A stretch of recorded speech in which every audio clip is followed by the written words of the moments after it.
The idea that Chuck Norris publicly revealed a list of people he couldn't stand makes for a dramatic story, but it doesn't really line up with how he has conducted himself throughout his life. Norris has always been known for restraint.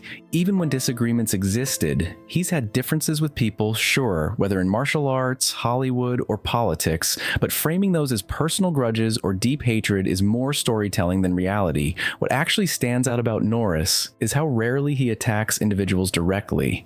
When he speaks critically, it's usually about values like discipline, respect, or responsibility, not about tearing people down by name. That distinction matters because it shows a man more focused on principles than personalities, even in situations where tensions may have existed behind the scenes. Clashes of personality, not personal wars. In industries like film and entertainment, strong personalities often collide. That doesn't automatically mean lasting conflict. A disciplined, structured individual like Norris may naturally find it difficult to align with someone who approaches work more loosely or unpredictably, but those differences are common, especially across generations. What one person sees as passion, another might see as lack of focus. Norris has built his entire life around consistency and control, so it's no surprise he values those traits highly. Still, there's a difference between quietly disagreeing with someone's approach and publicly declaring them an enemy. Most of the stories that paint these situations as feuds tend to exaggerate what were likely just professional differences or brief moments of tension. Steven Seagal and martial arts ego. The narrative around Steven Seagal is one that has circulated for years.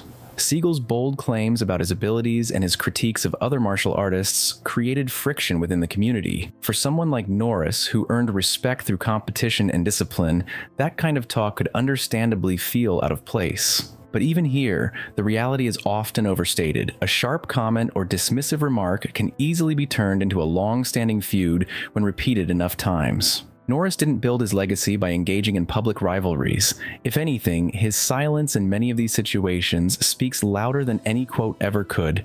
It reflects a choice to not escalate conflict even when given the opportunity. Jean-Claude Van Damme and missed opportunity stories involving Jean-Claude Van Damme often focus on personality differences during his rise to fame. Like many actors who experienced sudden success, Van Damme went through a turbulent period marked by erratic behavior and personal struggles.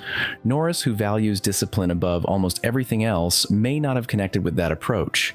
But again, this is better understood as disappointment rather than hostility.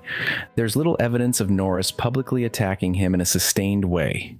The idea of a broken mentor-student relationship makes for a compelling narrative, but in reality, it's more likely that their paths simply diverged. Not every professional connection is meant to last, and sometimes distance speaks louder than confrontation. Politics and public perception. The supposed tension with figures like Alec Baldwin or Michael Moore isn't really about personal relationships. It's about opposing worldviews. Norris has been open about his beliefs, particularly around faith, family, and politics. Others in Hollywood have taken very different positions. In today's climate, those differences can feel deeply personal, even when the individuals involved have never directly interacted. What gets framed as a feud is often just part of a broader cultural conversation. Norris expressing his beliefs and someone else expressing theirs doesn't automatically create a personal conflict. It simply highlights how divided perspectives can become when amplified through media and public attention. Bruce Lee, A Friendship Misunderstood. Perhaps the most misleading part of these narratives is the idea of a rivalry between Chuck Norris and Bruce Lee. In reality, their relationship was built on respect and friendship. The famous fight scene in The Way of the Dragon created an image that audiences couldn't forget, and over time, that image turned into a myth of competition. But Norris himself has consistently spoken highly of Lee, crediting him as both a friend and an influence. The rivalry exists mostly because fans wanted it to exist. It's a reminder of how easily public perception can reshape real relationships into something entirely different from what they actually were. How stories get amplified over time. One of the biggest reasons these narratives persist is repetition. A single quote, taken out of context, can be retold so many times that it starts to feel like a defining truth. Add a bit of speculation, a few unnamed sources, and a dramatic tone, and suddenly a minor disagreement becomes a major feud. Chuck Norris's image as a tough, no-nonsense figure makes these stories even easier to believe. People expect intensity from him, so the stories are shaped to match that expectation. But when you look at his actual interviews and public statements, the pattern is much more measured and controlled than these dramatic versions suggest. Discipline as a lens for judgment. If there's one consistent theme in how Norris views others, it's discipline.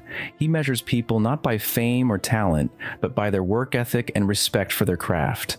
When he expresses criticism, it usually comes through that lens. Someone being labeled undisciplined isn't necessarily a personal attack, it's a reflection of how far they are from the standards he believes in. This perspective can create distance between him and others, especially in an industry that often rewards unpredictability and personality. But again, that's a difference in values, not necessarily a personal grudge. The myth of holding on to hate. The idea that Norris holds on to hatred for decades doesn't really fit with his broader life story. His journey has included forgiveness, growth, and taking responsibility for his own mistakes. Those themes don't align with someone who clings to resentment. In fact, many of his public statements emphasize faith, redemption, and moving forward. It's far more consistent to see him as someone who may distance himself from people he disagrees with, rather than someone who actively nurtures long-term animosity. That distinction often gets lost when stories are simplified for entertainment value. A legacy beyond conflict. At the end of the day, Chuck Norris's legacy isn't defined by who he disagreed with. It's defined by what he built. His contributions to martial arts, film, and popular culture stand on their own. The stories about conflicts and feuds might grab attention, but they don't capture the full picture of who he is. What lasts longer is the example he set through discipline, persistence, and personal growth.